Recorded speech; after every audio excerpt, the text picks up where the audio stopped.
అందరికీ నమస్కారం. Welcome to our channel.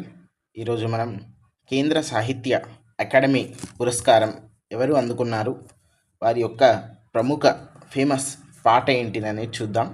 ఇక్కడ మీకు అందరికీ గుర్తొచ్చే పాట నాగేటి సాలల్లో నా తెలంగాణ, నా తెలంగాణ, నా బేటి బతుకుల్ల నా తెలంగాణ, నా తెలంగాణ. ఈ పాట 1997 అంటే 1997 తెలంగాణ ఉద్యమం నాటికి మనకు అక్కడ అప్పుడు రాసింది ఎవరు అంటే నందిని సిద్ధారెడ్డి గారు అయితే రాయడం జరిగింది. అతనికి అనిమేష అనేటువంటి కవితా సంపుటి సంబంధించి కేంద్ర సాహిత్య అకాడమీ అయితే నిన్న మనకు పురస్కారం ఇవ్వడం జరిగింది. దానికి సంబంధించి మన పేపర్ ఆర్టికల్లో ఏమొచ్చిందనేది చూద్దాం. ప్రముఖ కవి, రచయిత, సామాజిక తెలంగాణ ఉద్యమకారుడు నందిని సిద్ధారెడ్డిని కేంద్ర సాహిత్య అకాడమీ పురస్కారం 2025 వరించింది. ఓకే, ఇక్కడ ఆయన రచించిన కవితా సంపుటి అనిమేషకు ఈ అవార్డు లభించింది. దేనికి లభించింది అనేది కూడా చాలా ముఖ్యమండి. ఎందుకనంటే మ్యాచ్ ద ఫాలోయింగ్లో ఇస్తారు అండి. నందిని సిద్ధారెడ్డి గారికి వచ్చినటువంటి కవితా సంపుటి పేరు ఏంటిది అని అడుగుతారు. అనిమేష.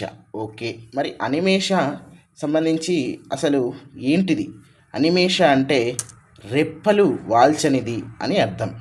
కరోనా మహమ్మారి కాలంలో ప్రపంచ దేశాలు ఎదుర్కొన్న సంక్షోభాలు, ఆ సందర్భంగా మానవ సంబంధాల విచ్ఛిన్నం, కూలీల కష్టాలు తదితర విషయాలు ఈ కవితా సంపుటిలో ఉన్నాయి.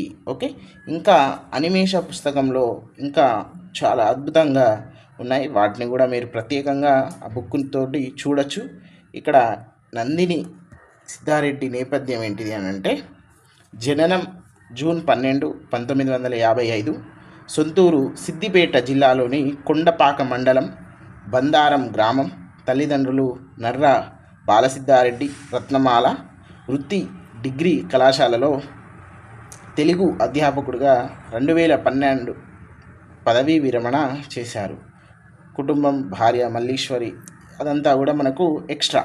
ఓకే, దీంట్లో గ్రంథాలు చూసుకున్నట్లయితే భూమి స్వప్నం, తర్వాత చిత్రకన్ను, సంభాషణ, ప్రాణహిత, దివిటి, అవర్జనం, ఇక్కడి చెట్లగాలి, ఇగురం, తర్వాత నది పుట్టు బడి, తర్వాత ఒక బాధ కాదు, ఇట్లా మనకైతే ఉన్నాయి. ఇంకా అడిషనల్గా ఈ పేపర్ క్లిప్లో మీకు లభిస్తుంది. ఇవన్నీ కూడా మనము వాట్సాప్ ఛానల్లో పెట్టడం జరుగుతుంది. సో ఎవరికైనా కావాలి అంటే మీరు వాట్సాప్ ఛానల్లో జాయిన్ అవ్వండి. ఓకే, మనకైతే టోటల్గా కేంద్ర సాహిత్య